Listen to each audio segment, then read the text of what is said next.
Digital talk show. என் பேரு ஜெஷியா, என் கூட jasper இருக்காங்க, ரோஸ்லின் அக்கா இருக்காங்க. Hi jasper. ஹலோ அக்கா. கல்யாணம் அப்படின்றத பத்தி பேசிட்டு இருக்கோம்.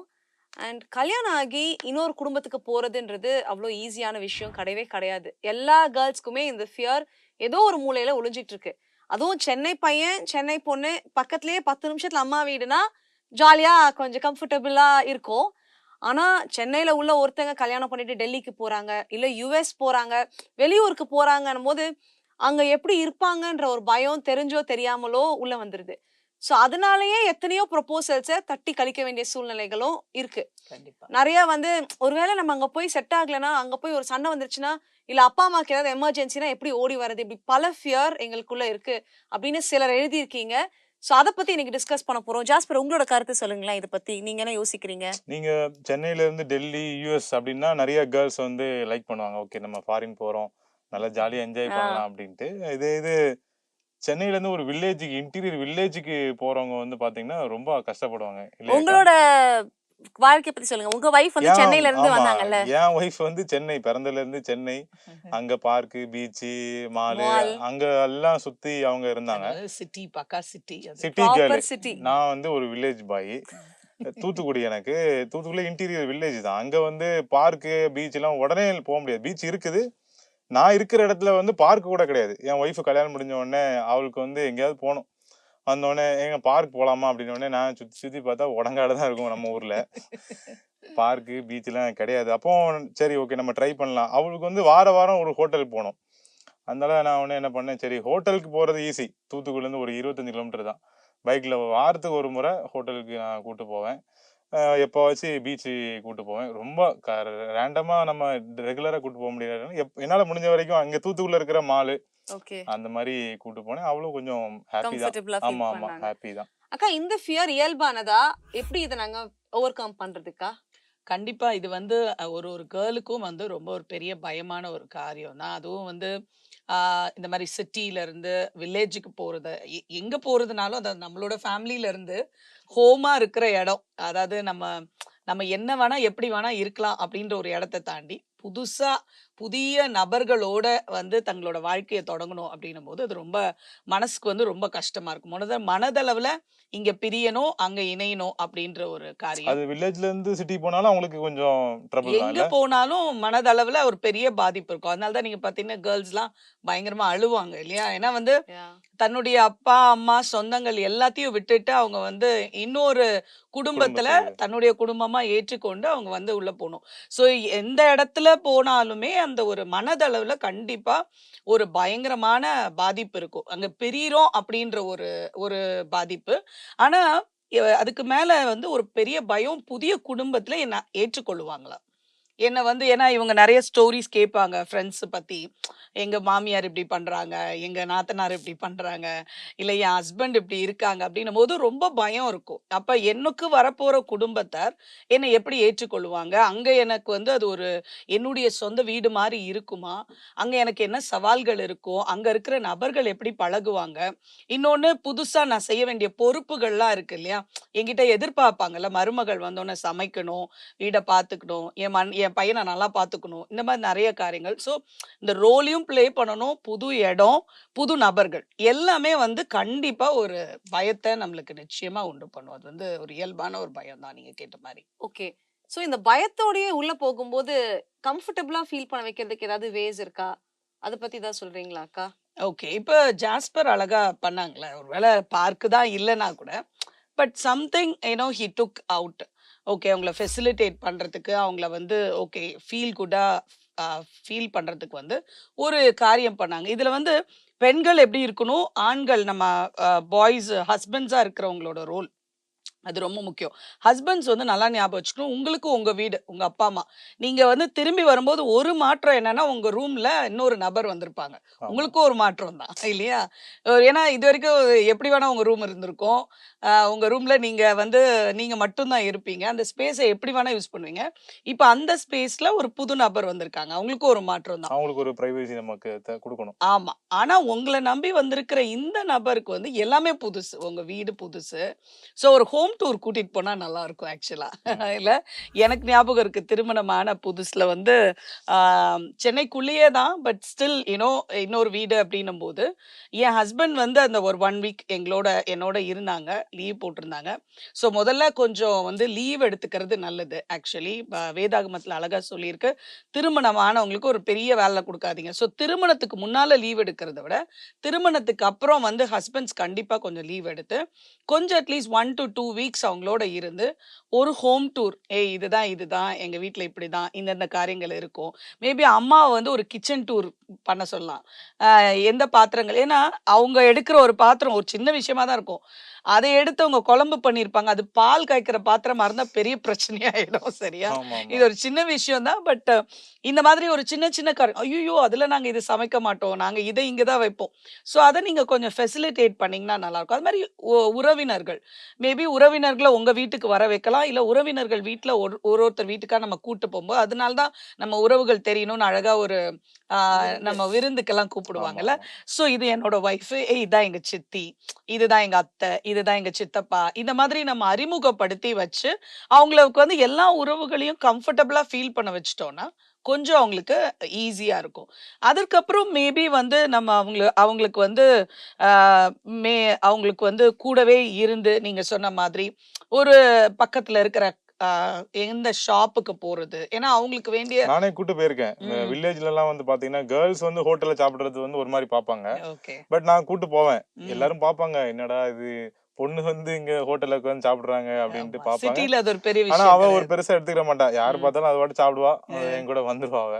ஓகே, அந்த மாதிரி. ஸோ யூ டுக்ல அந்த மாதிரி வந்து என்ன பண்ணலாம், அவங்களுக்கு வந்து ஒரு ரெஸ்டாரண்ட் கூட்டு போறது, அப்புறம் அவங்களுக்கு வேண்டிய திங்ஸ் அவங்க எங்க வாங்கலாம், மேபி நீங்க எல்லா நேரத்துலயும் அவைலபிளா இல்லைன்னா கூட அவங்க எங்க போய் எதை வாங்கலாம் அப்படின்ற கடைகளை அறிமுகப்படுத்திட்டீங்கன்னா, இதுதான் கிராசரி ஷாப்பு, மேபி இதுதான் வந்து ஒரு டெய்லர் கடை, அவங்களுக்கு எல்லாம் தேவைப்படுகிற காரியங்களை நீங்க ஃபெசிலிட்டேட் பண்ணிட்டீங்கன்னா ஒரு 1 மந்த் கொஞ்சம் டைம் எடுத்து, மேபி அந்த 1 மந்த் இல்லை 2 மந்த்ஸ் வந்து கொஞ்சம் ஆஃபீஸ்ல இருந்து சீக்கிரமா வந்து ஒய்ஃபை கொஞ்சம் ஃபெசிலிட்டேட் பண்ணி வெளியே கூட்டு போய் அவங்கள சந்தோஷப்படுத்தி அவங்கள கொஞ்சம் வந்து ஃபீல் ஹோம். எல்லாருமே அதாவது உங்களுடைய ஃபேமிலிக்கும் நீங்க சொல்லணும், இல்ல நீங்க அவளை பார்த்துக்கோங்க நான் விட்டுட்டு போறேன், இல்ல அவங்களுக்கு அந்த அந்த அவங்களுடைய குடும்பமா அதை நினைச்சிட்டாங்கன்னா ரொம்ப ரொம்ப நல்லா இருக்கும். இதே வந்து கேர்ள்ஸும் மென்டலி வந்து இதுவாகணும். கேர்ள்ஸ் வந்து ஆனவுன்னா என்ன பண்ணுவாங்கன்னா, அவங்களுக்கு போனது புது வீடுனோட எப்போ டைம் கிடைக்குதோ அம்மா வீட்டுக்கு போயிடலான்னு யோசிப்பாங்க. முதல் கேர்ள்ஸ் கேட்கறது என்னன்னா, எப்போ அம்மா வீட்டுக்கு கூட்டு போவீங்க நீங்க அப்படின்னு தான் கேட்பாங்க. ஸோ வந்து அந்த மாதிரி ஒரு மைண்ட் செட்ல இல்லாம இது நம்ம வாழ வந்திருக்க இடம், இதுதான் நம்மளுடைய ஹோமா இருக்க போகுது அப்படின்ற மைண்ட் செட் இருந்துட்டு இங்க எப்படி நான் கொஞ்சம் அகாமடேட் பண்ணலாம் அப்படின்றத கேர்ள்ஸ் யோசிக்கணும். ஸோ இங்க இதுதான் என்னுடைய வீடு, இதுதான் என்னுடைய உறவுகள், அதுக்காக அப்பா அம்மா விடணும்னு சொல்லலை நான், அவங்களையும் போய் பார்க்கணும். பட் அந்த ஃப்ரீக்வெண்ட் விசிட் அப்படின்றத கொஞ்சம் கட் பண்ணி, ஏன்னா இங்க வந்து நீங்க ஏதாவது ஒரு அக்கேஷனலா ஏதாவது ஒரு ஃபங்க்ஷன், ஒரு தீபாவளி, ஒரு கிறிஸ்மஸ், இந்த மாதிரி ஏதாவது ஃபங்க்ஷனுக்கு போயிட்டு வர்றது தப்பு இல்ல. கண்டிப்பா அது கண்டிப்பா போகணும். அவங்களுடைய அண்ணன் தம்பி மேரேஜ் இந்த மாதிரி ஃபங்க்ஷன் அப்பா அம்மாவையும் பார்க்கிறதுக்கு போலாம், தப்பு இல்ல. இதெல்லாம் mandatory. ஏன்னா அவங்களும் மிஸ் பண்ணுவாங்க. நான் சொன்ன மாதிரி மனதளவுல அது ஒரு பெரிய பிரிவு.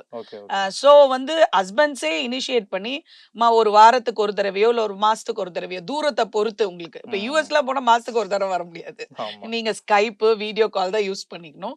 மேபி இயர்லி ஒன்ஸ் ஆவது பிளான் பண்ணலாம், போயிட்டு கொஞ்சம் டைம் ஸ்பெண்ட் பண்ண. ஏன்னா நல்லா ஞாபகம் வைத்துக் கொள்ளணும், அவங்களுடைய பேரண்ட்ஸோட போகும்போது அவங்களுக்கு பயங்கர சந்தோஷமா இருக்கும்.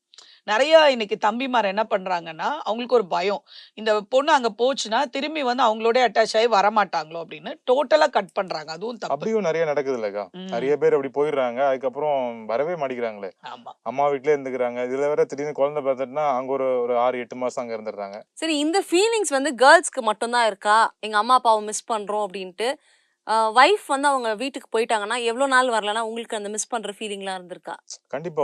ஒரு வாரம் போயிட்டு வராங்க, இல்ல ஒரு 2 நாள் 3 நாள் இருக்காங்க அப்படின்னா, அதிகபட்சம் 1 வாரம் 2 வாரம் 3 வாரம் அப்படி போயிட்டுனாலே நமக்கு போர் அடிக்க ஆரம்பிச்சிடும். நான் ஃபோன் பண்ணிடுவேன், நான் அங்கேயே என்ன பண்ணிட்டு இருக்க, அப்போ நீ அங்கே எது கல்யாணம் பண்ணன்றேன், நான் அங்கேயே இருந்துக்கிற வேண்டியதானே. இது ஒரு நல்ல பாயிண்ட். அதாவது வேதத்துல ரொம்ப அழகா சொல்லுது, பவுல் சொல்றாரு, 2 பேரும் சம்மதித்தால் ஒழிய நீங்க பிரியக்கூடாது. அப்படி பிரியும் போது ஒரு டைம் டெஃபினிஷன் இருக்கணும். ஃபார் எக்ஸாம்பிள் நீங்க சொன்னீங்க அவங்க டெலிவரிக்கு போறாங்க, திருப்பி வரவே மாட்டேங்கிறாங்க அப்படின்ட்டு. இஷ்டத்துக்கு வந்து அங்க இருந்துகிட்டு திருப்பி இந்த கேர்ள்ஸ் வந்து எப்பவுமே அந்த அம்மா வீடு போனா மட்டும் திரும்பி வரணும்னு ஒரு மைண்ட் செட் வராது. ஏன்னா இங்க வந்து பாத்தீங்கன்னா அவங்க வந்து ரெஸ்பான்சிபிள் பர்சனா இருப்பாங்க. அங்க போகும்போது அம்மா ரெஸ்பான்சிபிள் பர்சனா என்ன வேணா எந்த அப்படியே வேலையும் செய்ய எந்த வேண்டாம். வேலையும் செய்ய வேண்டாம். ஸோ வந்து என்ன பண்ணுவாங்க, அங்க ஒரு 3 நாளுன்னு கேட்டு போயிட்டு அதுக்கப்புறம் என்ன சொல்லுவாங்க, இன்னும் 2 நாள் இருந்துட்டு வரட்டா அப்படின்னு கேட்பாங்க. இன்னொரு 1 மந்த் பேபி ரொம்ப கஷ்டப்படுது எல்லாம் சொல்லுவாங்க. பட் மென் என்ன பண்ணணும்னா, you have to set a time frame and நீங்க 2 பேரும் பேசணும். இல்ல அது முடியாது. 3 மந்த்ஸ்னா 3 மந்த்ஸ்ல வந்துடணும். இல்ல காலையில போனோம்னா ஈவினிங் வந்துடணும். எப்ப நம்ம வந்து போறோமோ திரும்பி வர டைமும் நம்ம ஃபிக்ஸ் பண்றது நல்லது. ஏன்னா மனிதன் தனிமையா இருப்பது நல்லதல்ல அப்படின்னு தானே இது பண்ணாங்க. ஸோ கண்டிப்பா அவங்க மிஸ் பண்ணுவாங்க. இன்னொன்னு அது பிரிந்து இருக்கிறது பிசாசுக்கு நம்ம இடம் கொடுக்கறதுக்கு ஒரு பெரிய இது. ஸோ இந்த டெலிவரிக்கு போறவங்களா நான் சொல்றேன் 3 மந்த்ஸ் மேக்ஸிமம். அதுக்கு முன்னாலே வந்துட்டீங்கன்னா கூட நல்லது. இப்பெல்லாம் பேபியை ஹேண்டில் பண்றதுக்கு யூடியூப்ல நிறைய வீடியோஸ் இருக்கு. நீங்க அழகா ஹேண்டில் பண்ணிடலாம். அப்படி வேணும்னா ஒரு மெய்டு வச்சுக்கலாம். உங்களுக்கு அம்மா வீட்டில் தான் இருக்கணும்னு அவசியம் கிடையாது. சரியா? 1 month rest is more then enough. அதுக்கப்புறம் இப்ப இருக்கிற தம்பிமாரெல்லாம் நல்லா அழகா குழந்தைய ஹேண்டில் பண்றாங்க. 2 பேரும் சேர்ந்து வளருங்க நீங்க. ஏன் அம்மா அப்பா தான் உங்களுக்கு எல்லாம் வளர்த்து கொடுக்கணுமா? இன்னும் ஸ்பூன் ஃபீட் பண்ணுமா? அவங்க அவங்க ஒரு லைஃப் வாழட்டும். அவங்கள கொஞ்சம் ஃப்ரீயா விடுங்க. 1 மந்த் முடிஞ்சோடனே கிளம்பி உங்க ஹஸ்பண்டோட வந்து 2 பேரும் சேர்ந்து யூ பிரிங் த சைல்டு. அதுதான் ரொம்ப நல்லா இருக்கும். இன்னொன்னு ஆப்ரஹாமோட லைஃப்ல எனக்கு ரொம்ப இன்ட்ரெஸ்டிங் ஆச்சு. ஆப்ரஹாம திடீர்னு கிளம்பி போன்னு சொல்லிடுறாரு. சரியா? அவங்க 2 பேருமே சாராள் வந்து அவ்வளோ அகாமடேட் பண்ணியிருக்காங்க. எவ்வளோ ஊருக்கு போறாங்க. திடீர்னு ஆபிரகாம் வந்து சொல்றாரு, பேக் ஆஃப் பண்ணுங்கம்மா போலாம் அப்படின்னு. எங்க போலாம்? எங்கேயோ போறோம். நம்மளுக்கு டெஸ்டினேஷன் சொன்னாலே நம்ம ஒய்ஃப்ஸ் எல்லாம் டென்ஷன் ஆவாங்க. ஏன்னா எத்தனை நாளைக்கு ட்ரெஸ் எடுத்து வைக்கணும், எவ்வளோ நாள் பேக் பண்ணணும் எல்லாம் கேட்டாங்க. பட் சாரா வந்து லைஃப் டைம் டிராவல் பண்ணிட்டே இருந்தாங்க அவங்க. அவங்க பார்த்தீங்கன்னா இங்க கூட அம்மா எகிப்துக்கு போறோமா, போலாம். ஓகே எகிப்துல இருந்து இங்க வரோமா, பேக் பண்ணிக்கிட்டே இருக்கிறாங்க அவங்க. ஸோ ஆப்ரஹாமோட லைஃப்ல வந்து கான்ஸ்டன்டா they were travelling, they were changing. But Sarah was very accommodative நம்ம பார்க்குறோம். அண்ட் ஆப்ரஹாமும் அதை கம்ஃபர்டபுளா ஃபீல் பண்ண வைக்கிறாங்க. ஸோ அவங்க லைஃப்ல நான் பார்த்த ஒரு காரியம் என்ன அப்படின்னு சொன்னா, அவங்க வந்து ஆப்ரஹாம் எந்தெந்த ஊர்ல போறாரோ ஆண்டவரோட அவங்க குடும்பத்துல வந்து ஆண்டவர் 3வது நபர். அவங்க அம்மா அப்பா வீட்டுக்குலாம் சாரா போல. சரியா? எல்லாரும் அவங்க ஆபிரகாமும் சாராவும் தான் எல்லாம் சேர்ந்து பார்க்குறாங்க. So they always stood before the alter. நீங்க பார்த்தீங்கன்னு சொன்னா ஆதியாகமம் 12வது அதிகாரம் 8வது வசனத்துல பார்த்தீங்கன்னா, பின்பு அவன் அவ்விடம் விட்டு பெயர்ந்து பெத்தேலுக்கு கிழக்கே இருக்கும் மலைக்கு போய் பெத்தேல் தனக்கு மேற்காகவும் ஆயி கிழக்காகவும் இருக்க கூடாரம் போட்டு அங்கே கர்த்தருக்கு ஒரு பலிபீடத்தை கட்டி கர்த்தருடைய நாமத்தை தொழுது கொண்டான் அப்படின்னு இருக்கு. அப்போ இவரோட வேலை எந்த ஒரு ஊருக்கு போனாலும் ஒரு பலிபீடத்தை ஃபர்ஸ்ட் கட்டுவார். மா சாராள் வாமா, மா எலியேசர் வாமா, எல்லாம் எடு, ஒரு கல்லெல்லாம் எடு, எல்லாம் கட்டி they stood before God and asked God for help. கணவனும் மனைவிக்கும் 2 பேருக்குமே புதிய ஒரு அனுபவம் தான். அவருக்கும் ஒரு புதிய ஒரு மனைவி, ஒரு கேர்ளை வந்து தன்னுடைய ஸ்பேஸ்ல அகாமடேட் பண்றாங்க அவங்க குடும்பத்துல. அவங்க சூழ்நிலை குடும்பத்தாருக்கும் நிமித்தமா நம்ம ஒரு வாடகை வீட்டுக்கு போனாலும் நம்ம வந்து அட்ஜஸ்ட் பண்ணி ஹஸ்பண்டோட போகணும். போணும். ஏன்னா இப்ப ஹஸ்பண்ட் வந்து ஒரு வேளை பெரிய ஒரு இன்கம் இல்லம்மா, இப்ப ஒரு டவுன் சைஸ் இன்கம் ஆயிடுச்சு, நம்ம ஒரு சின்ன வீடு பார்த்துட்டு போலாம்னா we have to accommodate with that இல்ல. so wife have to accommodate with that. so அந்த ஹஸ்பண்ட்ஸும் ஒய்ஃப்க்கு அதுல என்ன பிரச்சனைகள் வருதோ அதை கொஞ்சம் சரி செய்து கொடுத்து, இல்ல உனக்கு இந்த பிரச்சனையா நான் அதை செய்யறேன் அப்படின்னு சரி செய்து கொடுக்கும்போது அது ரொம்ப யூஸ்ஃபுல்லா இருக்கும். நான் என்ன சொல்றேன், add God into your life. He is your covenant partner. உங்க அப்பா அம்மா உங்க கூட வரல, ஆனா உங்க ஆண்டவர் உங்களை விட்டு விலகுறதும் இல்ல, உங்களை கைவிடுகிறதும் இல்லைன்னு சொல்லியிருக்காரு. உங்க கூடவே தானே இருக்காரு. நீங்க வந்து உங்க ஆண்டவர் உங்க கூட கூட்டிட்டு வாங்க. அந்த பலிபீடத்தின் முன்னால கணவன் மனைவி டெய்லி நைட்டு கரம் பிடிச்சு ஜெபம் பண்ணுங்க.